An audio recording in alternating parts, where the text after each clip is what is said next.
Hey guys, this is Tom again. Wow, that actually worked. It was the first take. Yeah. So I'm still here in my home studio recording videos for my 1 month long lesson course here for Fountainhead QB, where I am uploading 1 guitar lesson every day for you guys. And I scheduled different themes, different aspects of guitar video for every week. So this is the first week and we're at day number 6, getting deep into hybrid picking and everything connected to it. So what you just heard is the lick that I have for you today. It is taken like the one that I showed you yesterday, if you want to check that out. It's taken from a solo that I recorded a couple of days ago for a backing track that the guitar company Kiso provided for the guitar contest. And so I played it on fretless guitar. You can check it out and see if you like it. And this lick incorporates, just like the one yesterday, but in different ways, it incorporates a lot of different concepts that we've been covering over the course of this week and brings them together into, a more musical scenario. And it's also pretty interesting and pretty difficult. So this is probably the most challenging one so far. And I hope that you followed all these previous videos. You got to work up to it and know all the little do's and don'ts and nuts and bolts of the hybrid picking technique by now that I've talked about in depth over the last couple of videos, right? So here goes. This lick is in D major again. And we are using the diatonic minor 7th arpeggios. So remember, I think it was on day 3 in the 3rd video where we talked about playing the diatonic arpeggios within the major scale with hybrid picking and which ones they were.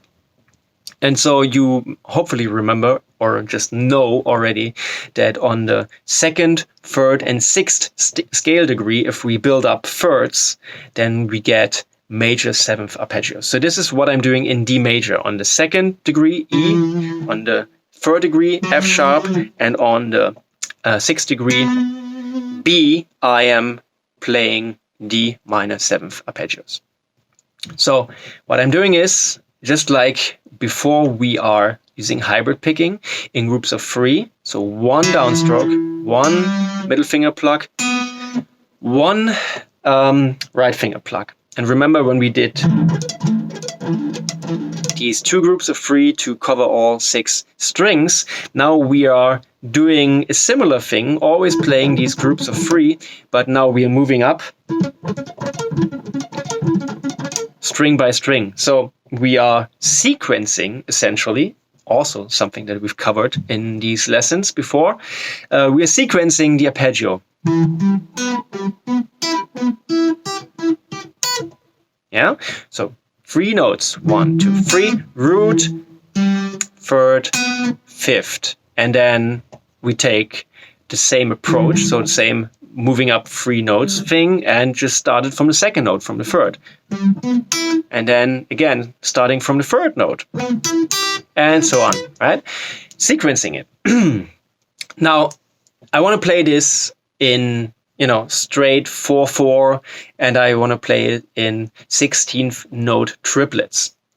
So if each arpeggio should happen in the space of 2 quarter notes, I would need 4 groups of 3. 1, 2, 3, 1, 2, 3, 1, 2, 3, 1, 2, 3 to complete the cycle until I get to the next arpeggio. So if I just, with no changes, no variations, just ascend the arpeggio like that. 1, 2, 3, 1, 2, 3, 1, 2, 3, 1, 2, 3.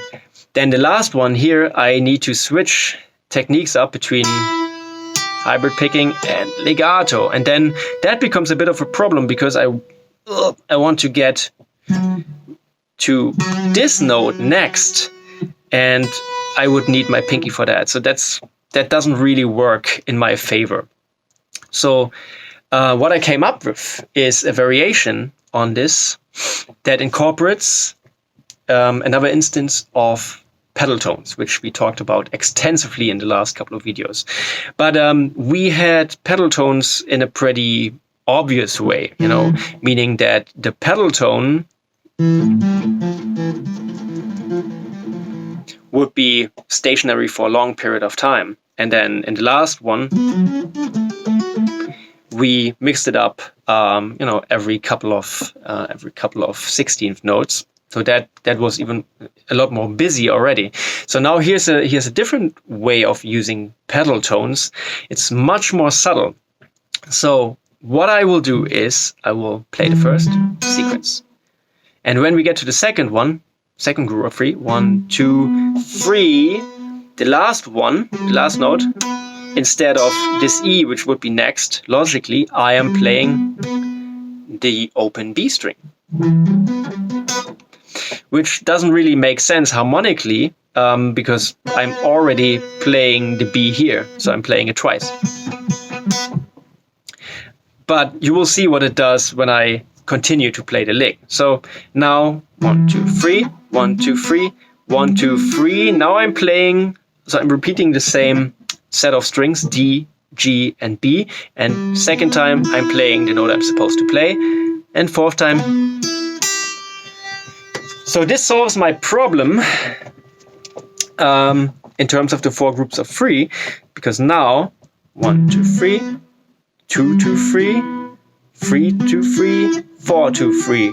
Now I have the correct amount of groups, and I still am in this position where I can easily go to the 7th fret with my pinky and start the next arpeggio. So now this B note that didn't do anything in the context of the E minor, because it was already part of the E minor chord, is not part of the chord F sharp minor. So it becomes a very interesting sound color to add, because it is the perfect 4th, right? So now we have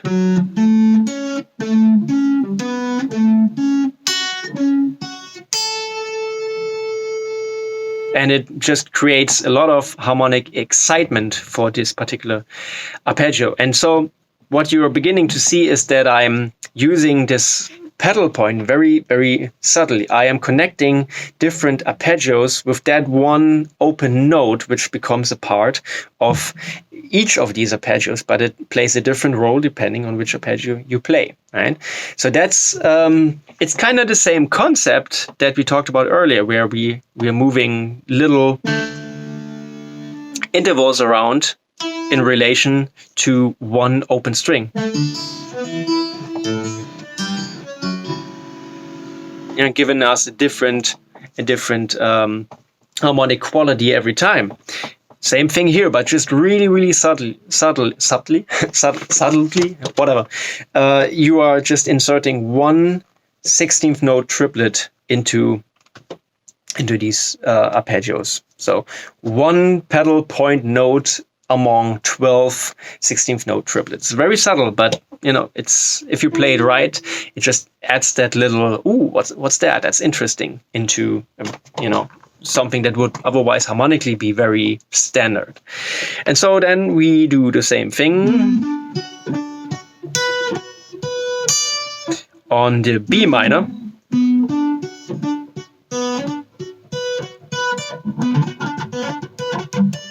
And once we're up here, I'm finishing off this lick by descending the correct and proper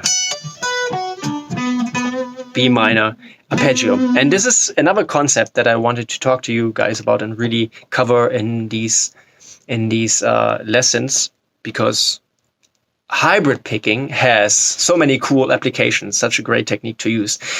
But it has one big flaw, which is that playing ascending things is always easier and just naturally more, it just happens more naturally if you play ascending things than if you play descending things. You can still do it, but it requires a lot more effort, and it's just muscle-wise, movement-wise, it's not as, it's not really made for that. Doesn't mean that you can't do it. I do it all the time, but not as extensively as playing ascending. So what I've done in recent years is I've been mixing hybrid picking when ascending and sweeping when descending. And there's lots of different ways that you can combine these two and, make things and licks and lines out of them, which use both to great effect very subtly. And that is called swibrid by some people.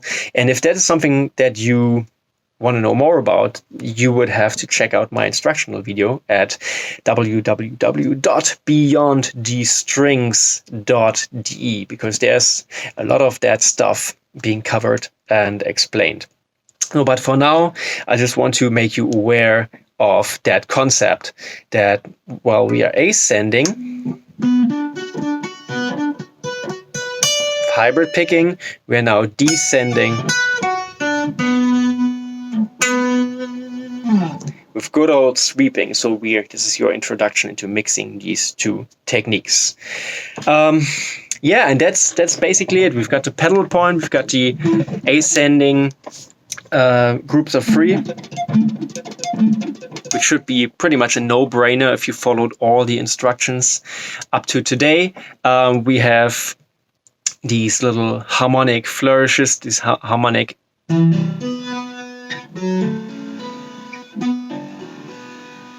things that occur when we have this very subtle pedal point injected into these 3 diatonic arpeggios. And obviously we still have all the left-hand muting that we talked about. This is an integral part of this part and this lick as well. So for now, that's it for me for the hybrid picking. You probably want a tab for that. Yeah, well, then you have to follow me on social media on either Instagram or Facebook.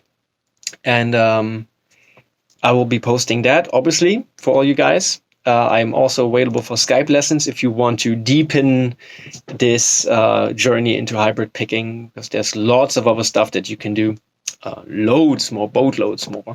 And again, I made you guys aware of the instructional video, so hopefully you will check that out.